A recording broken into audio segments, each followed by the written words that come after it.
de dire que on avait eu quelques infos comme quoi de retour de prospects qui nous informent que ils ont signé des contrats et que au final on leur parle de résultats mais qu'on leur parle jamais de processus. Et qu'aujourd'hui on attend d'eux qu'ils atteignent des résultats sans avoir de process derrière, sans avoir quelque chose de formalisé, on va dire, ou alors je vais pas dire standardisé parce qu'au final la méthode qui est employée, elle est toujours plus ou moins la même. Hein, le secret qu'on vous vend et le secret miraculeux, en réalité, c'est du vent. Successful Parentpreneur, le live.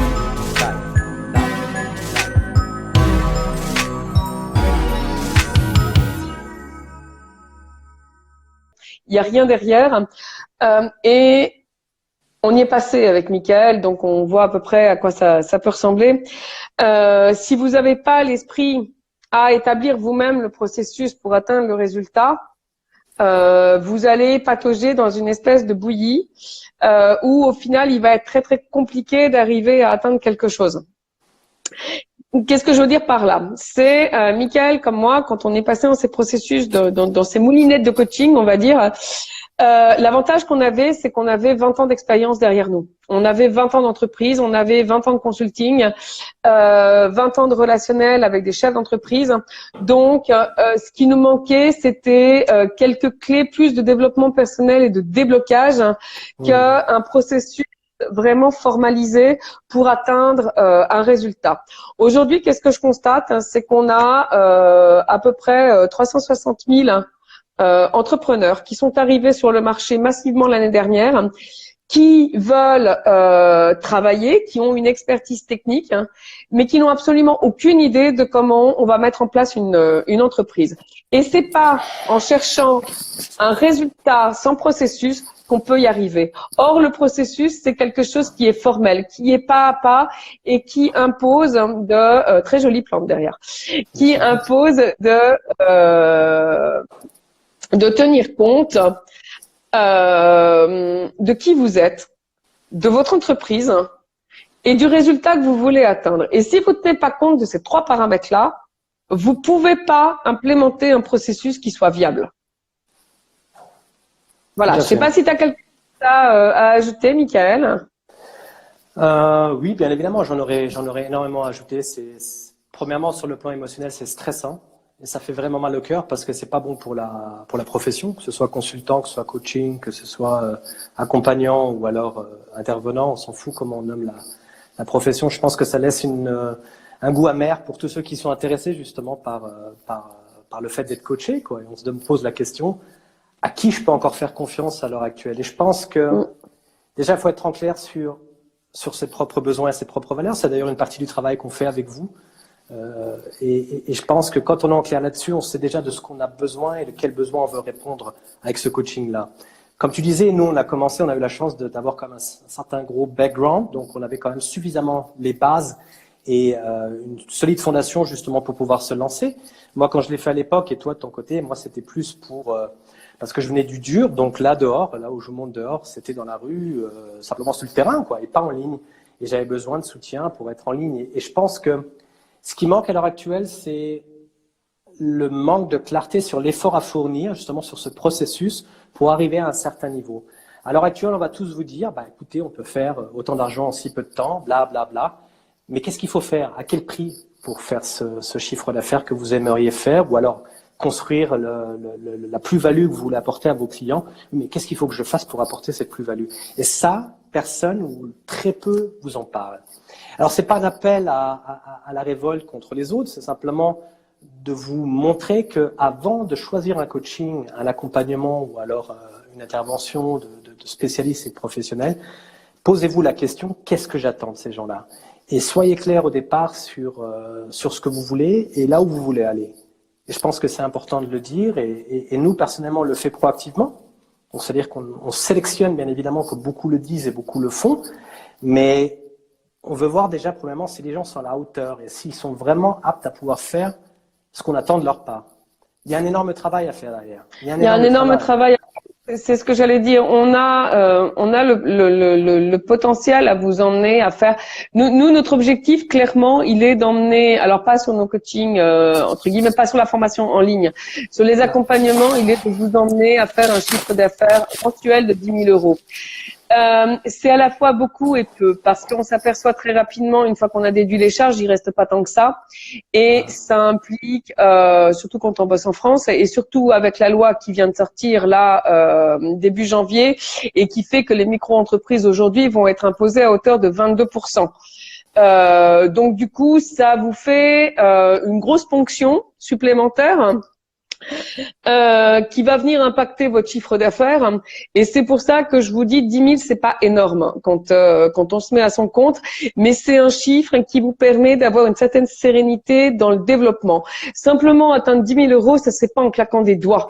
Ça se fait, et ça je le dis, je le répète. J'ai des coachés qui aujourd'hui me reprochent, je vais être transparente, me reprochent de ne pas les avoir atteints. Bah ouais, mais quand je reprends les fils de conversation, ces gens-là m'ont dit très régulièrement au cours des mois de coaching, je suis fatiguée, je peux pas, j'y arrive pas.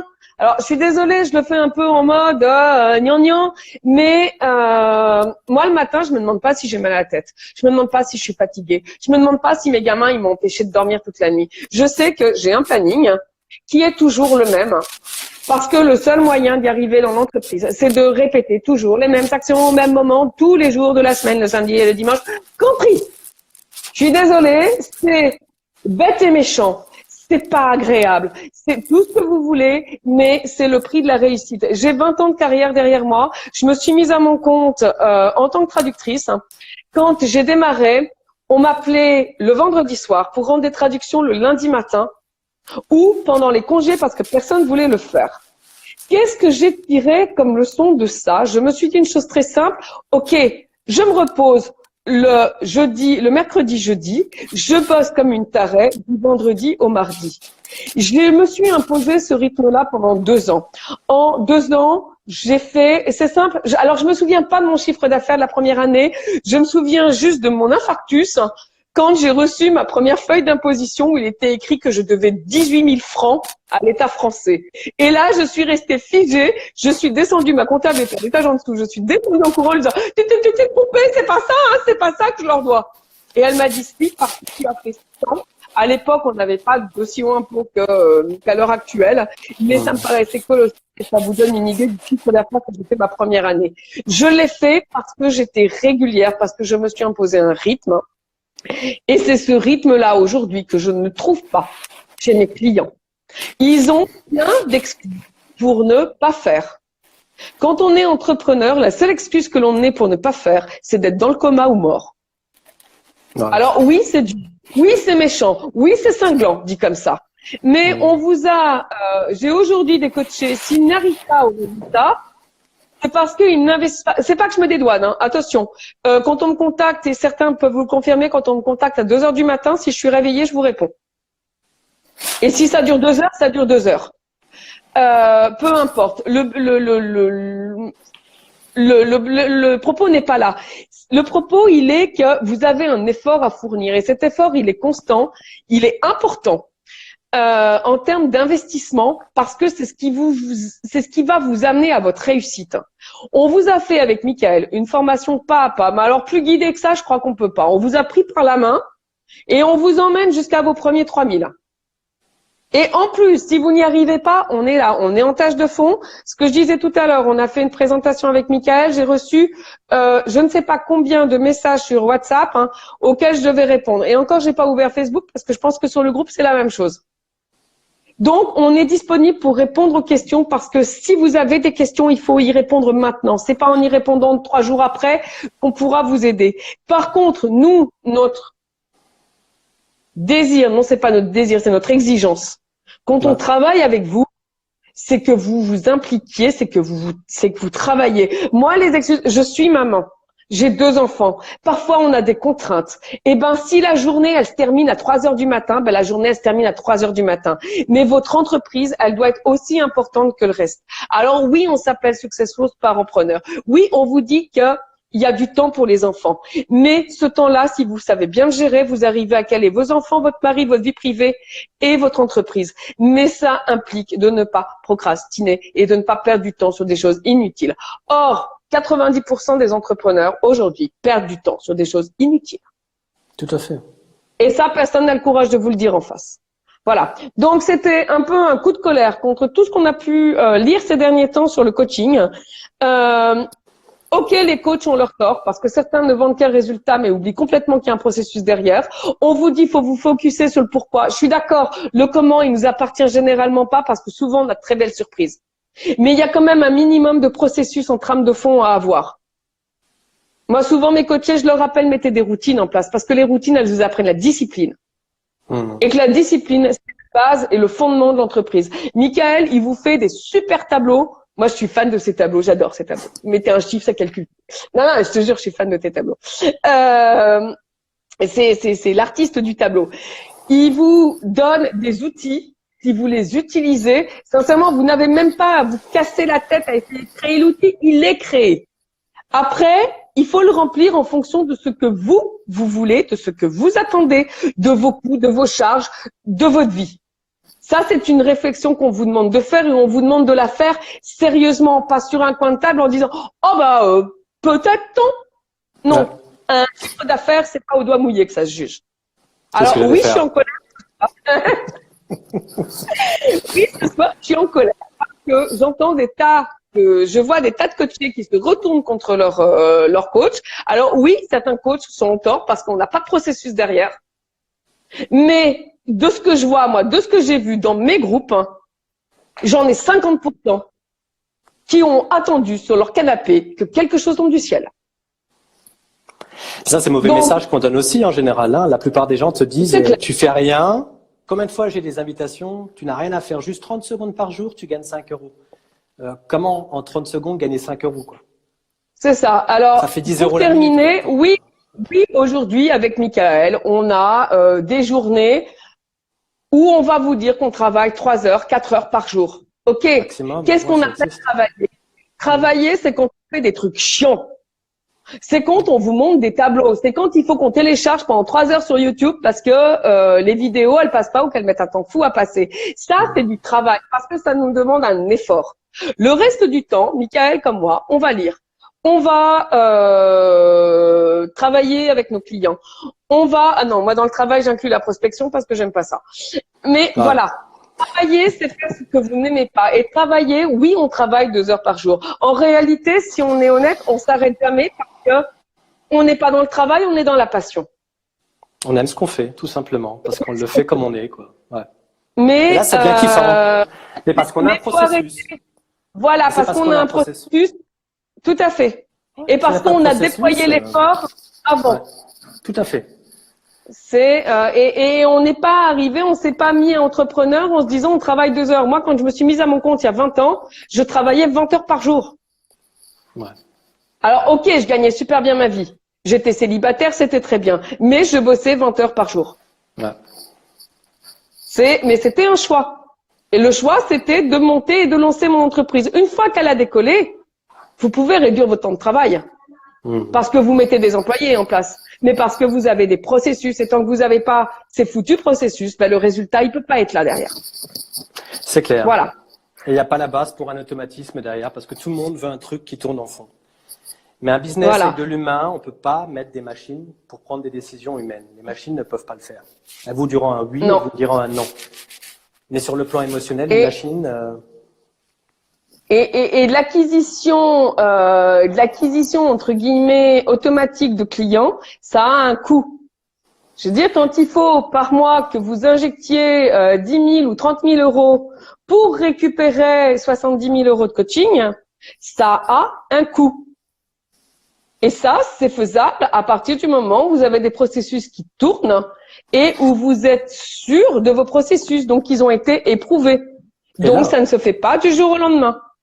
Et ceux qui se lancent, c'est pas un affront, mais il faut dire les choses en face. La naïveté de beaucoup de gens de se lancer sans avoir de l'argent de côté, parce que c'est comme si on me dit, voilà, j'arrête de bosser, je démissionne de mon statut d'employé, et ne pas avoir d'économie de côté et se lancer dans l'eau froide de l'entrepreneuriat sans avoir d'argent de côté, c'est de la raquerie, c'est du suicide. Et c'est pareil, si vous voulez investir, parce que tout le monde vous dit faites de la pub Facebook, faites de la pub sur Google, etc., etc. Oui, ça fonctionne, mais il faut avoir de l'argent de côté pour investir. Si vous n'avez pas d'argent pour investir, il faut employer quelqu'un qui sait faire. C'est ça. Parce que faire tout par soi-même. Non, il y a des choses pour lesquelles on est faite, il y a des choses pour lesquelles on n'est pas faite. Et ça, je sais que certains coachs ne veulent pas l'entendre. Je suis désolée. Il y a un entrepreneur, c'est un couteau suisse. Il y a forcément des choses où on est performant et des choses où on ne l'est pas. Ouais. Moi, j'aime bien écrire, j'écris bien, j'écris simplement. Par contre, je suis une très mauvaise communicante. Je peux partager des idées, je peux séduire des clients sur la base de mes idées. Par contre, je ne sais pas communiquer parce que j'ai un don qui me sert par ailleurs, qui fait que je vois tout de suite le défaut chez la personne et forcément c'est là où je vais aller taper. Et on n'a pas envie d'avoir quelqu'un qui tape sur vos défauts. Non. Donc ça surtout fait dans les premières conversations. Ça fait de moi une mauvaise communicante. Ouais. Et ben ma communication, quand je veux la faire, je la délègue parce que je sais que dans ce cas-là, elle sera bien faite. Ça me convient pas parce que je la trouve pas assez transparente, parce que je la trouve trop hypocrite, parce que je trouve que c'est pas moi. Mais il n'empêche que quand j'ai des besoins en communication pour des événements particuliers où il faut qu'on attire du monde, par exemple quand on fait nos immersions à Dubaï, où il faut qu'on ait 15 entrepreneurs, eh ben c'est pas moi qui communique. Parce que sinon, on les a pas. On peut pas tout savoir faire. Voilà. On peut essayer. Donc, il faut être conscient de ses limites et il faut modifier les choses. Vous me voyez, quand je réagis à chose sur quelque chose, je suis exactement pareil dans le coaching. Je vais analyser ce que vous me dites. Je vais écouter ce que vous me dites et je vais tout de suite faire le lien entre ce que vous êtes en train de me dire et ce qui n'avance pas. Et forcément, quand je décoche ma flèche, ça fait pas du bien. Elle n'est pas faite de manière malveillante, mais ça fait pas toujours plaisir de la recevoir. J'en essaie avec Michael d'être vraiment transparent. Tout à l'heure, on a fait toute une vidéo pour essayer de vous expliquer comment on avait conçu la formation. Ouais. Dans le but justement de jouer la transparence parce que chez nous, chez lui comme chez moi, c'est des valeurs qui sont importantes. Et la transparence, c'est pas vous vendre un miracle ou un secret. La transparence, c'est tout sauf de l'amour. Ah, alors on va pas entendre, mais... On vous offre pas un joli bouquet de fleurs pour cette Saint-Valentin avec des jolies roses et des paillettes de partout. Non, on vous offre un truc brut de fonderie, mais on a l'avantage de pouvoir dire et affirmer parce qu'on l'a fait, parce que ce processus, nous, on l'a vécu. Il fonctionne. Mais il demande à ce que vous travaillez. Je veux dire, croire qu'on peut gagner 10 000 € par mois en attendant sur son canapé que ça se passe, c'est juste de l'utopie. Après, on peut se faire plaisir dans le boulot. On prend énormément de plaisir. La preuve, on est le 14. Chez moi, il est déjà presque 21 heures. Voilà, j'étais encore en train de bosser. Mais ça me dérange pas. Parce que j'aime ce que je fais. Et j'ai pas l'impression de travailler. J'ai toujours l'impression de m'amuser. Même si je m'engueule. Mais parce qu'on connaît nos processus et on sait que le processus va amener des résultats. Et c'est ça. Et le truc, c'est que et c'est ça le luxe. Le luxe, c'est pas les grosses bagnoles, les belles villas, les beaux hôtels qu'on vous montre en général. Pour moi, le luxe, c'est de faire ses choix quand on en a envie. Ça, c'est du luxe. C'est ça. De dire, j'ai envie d'aller faire un tour, toi à la plage, moi ici, aller me promener chez moi en Allemagne, ou alors quand on est chez nous à Majorque, eh bien, on le fait quand on veut et pas quand on peut. C'est ça la grosse différence. Voilà. C'est ça, c'est de se dire, tiens, la semaine prochaine, on a envie de partir au ski parce que les enfants sont en vacances, et on prend l'avion et on rentre. Tout à fait. Et c'est aussi ça le luxe. Ah oui. Et ce luxe-là, il est possible qu'à partir du moment où on a vraiment réfléchi sur ce qu'on voulait faire, où on est vraiment allé chercher dans ses tripes ce qu'on voulait, ce qu'on ne voulait pas, et où on a mis les choses en place pour que notre entreprise, elle vienne servir notre vie et pas autre chose. Tout à fait. Et c'est ça qu'on entend avec structure. La structure, c'est le processus derrière. Quand on fait les choses soi-même, on a tout en tête. Mais à partir du jour où vous êtes malade, où vous n'êtes pas présent, si on n'avait pas des processus avec Patricia et que je m'occupe d'une partie A et qu'elle ne s'occupe pas de la partie A, et que demain je ne suis pas opérationnel et qu'elle doit reprendre la situation. S'il n'y a pas de processus, Ben, je peux pas. elle ne pourrait pas le faire. Et Non. le processus, combien de fois on m'a demandé, mais tu le ferais comment, Michael? Eh bien, faites-le à l'écrit. Ayez de la documentation, de façon à ce que n'importe qui, que la personne le sache ou pas, puisse reprendre ces informations et faire le processus à la votre place, quoi, tout simplement. Parce que si vous le faites une fois que vous avez la nécessité de déléguer, il est beaucoup trop tard, et là vous allez perdre du temps. Et vous allez perdre de la qualité.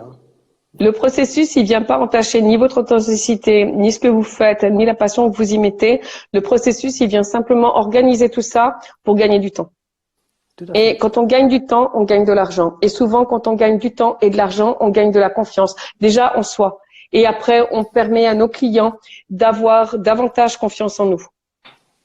Il y a une équation qui est toute bête, hein. Je la répète suffisamment, surtout ces derniers temps où justement mon notaire aurait bien besoin de processus. Hein. La confiance, hein, ça entraîne une augmentation de la vitesse de réalisation et d'exécution et ça implique une diminution des coûts.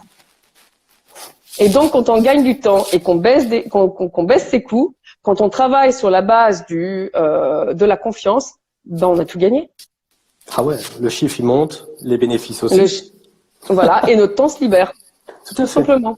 C'est tout bête hein, comme équation, hein, et pourtant on n'en tient jamais compte. Et tu sais, à chaque fois, Patricia, hein, quand on est dans une immersion ou alors quand on est vraiment en sparring partnership, quand les grands dirigeants nous disent « ouais, mais ça c'est logique », est-ce que vous le mettez en place? Et bien souvent, les gens disent bah, « oui, non. Mais… » donc non. Voilà, non. Et avant d'aller d'investir, de faire grossir, de grandir en personnel, de grandir en chiffre d'affaires, essayez déjà d'améliorer, d'optimiser ce que vous avez déjà en place. Donc, le processus. Voilà. Et souvent, il n'y a pas de processus. Quand on reprend des entrepreneurs qui plafonnent à 4 000, 5 000 euros, il n'y a pas de processus. Après, faut pas, voilà. C'est pas qu'on montre du doigt, c'est simplement que la situation fait que beaucoup qui se disent coach n'ont jamais construit d'autres business que ce propre business de coaching. Patricia et moi, on est arrivés dans le coaching et moi, pour ma part, dans le conseil, donc en ligne, parce qu'on a fait ça pendant des années. On s'est pas dit coach et consultant du jour au lendemain. On a fait ça pendant des années, on était entrepreneur. Et en ayant appris sur le tas, on vient apprendre ce qu'on a appris nous-mêmes. On veut éviter que des gens fassent les mêmes erreurs. Parce que, comme on a dit tout à l'heure dans notre vidéo, vous la verrez dans cette vidéo de présentation de la formation, si on avait pu à l'époque, il y a bien plus d'une vingtaine d'années, avoir ces informations au lieu de rentrer 3-4 fois dans le mur et avoir des yeux au beurre noir parce qu'on était trop bêtes pour pas voir les choses, mais on était jeunes et il n'y avait pas les informations comme on les a à l'heure actuelle. À l'époque, il n'y avait pas Internet, ou alors il fallait payer. Il fallait, moi j'avais une connexion filaire, ça durait des plombes. Pour avoir 500 MB, tu payais je sais pas combien à l'époque, quoi. 500 MB, c'est rien, hein. C'est une dizaine d'emails avec quelques fichiers, une vidéo, c'était fini, quoi. T'as rien, quoi. Et à l'heure actuelle, on a tout, quoi. Mais par contre, avec ce superflu, ce haut flux d'informations, il y a toujours le truc, on en revenait à ce qu'on disait dans le live de mercredi, beaucoup vous parlent du pourquoi et du quoi, mais très peu vous parlent du comment. Et c'est pas parce qu'ils veulent pas le donner, c'est parce que bien souvent, ils n'ont pas le comment. Maintenant, ils n'ont pas le comment. Alors, c'est clair que très souvent, on dit le comment, il appartient à l'univers. On est d'accord. Et je le dis moi-même, je l'affirme, je le vis. On a souvent des surprises, on ne sait pas d'où ça vient, on ne sait pas. Mais derrière, il y a une régularité, il y a un travail, il y a un processus, il y a quelque chose. On agit au quotidien, on n'attend pas. Je me pose pas chaque matin en disant je veux 10 clients, machin. Le comment ne m'appartient pas, donc j'attends. Non, il y a un processus d'acquisition de clients tous les jours hein, qui est mis en place. Pour Michael, je sais qu'il y a un processus d'analyse de statistiques du business, des actions qui nous rapportent et de celles qui nous coûtent. Tout à fait. Voilà. Donc tout ça, ce sont des processus qu'on vous fournit parce que certes, tout ne vous appartient pas dans le comment, mais si vous n'avez pas de comment derrière, si vous n'avez pas de processus, si vous ne savez pas comment faire, ben il se passe rien. Sans plan d'action, ça fonctionnera pas. Hein. C'est pas comme ça qu'on gagne une guerre. Hein. Je veux dire, il suffit de prendre. Je suis pas un ami de la guerre, quoi, mais j'ai fait l'armée. Et s'il n'y avait pas eu de processus, s'il n'y a pas eu une stratégie, une mise en place, donc un plan d'action, gagner une bataille et aller gagner une guerre, c'est comme ça que commence la stratégie. Hein. Je veux dire, on a appris des grands empereurs, même si on en pense qu'on en veut, des grands empereurs. Eh bien, en fait, il y avait toujours une tactique qui était devant une stratégie. Et la stratégie, le plan d'action, c'est l'essentiel. Et ça, si on ne vous l'apprend pas, ça va être difficile. Voilà, c'était notre petit coup de gueule de ce soir. Du vendredi soir avant la Saint-Valentin. Joyeux Saint-Valentin, cela étant. Bisous, Laurent, Frédéric. Bisous, à Et bientôt. puis, on vous retrouve. Je vais mettre la vidéo sur Facebook pour ceux qui veulent la voir en entier. Et puis, je vous souhaite une bonne Saint-Valentin. Bisous à tous.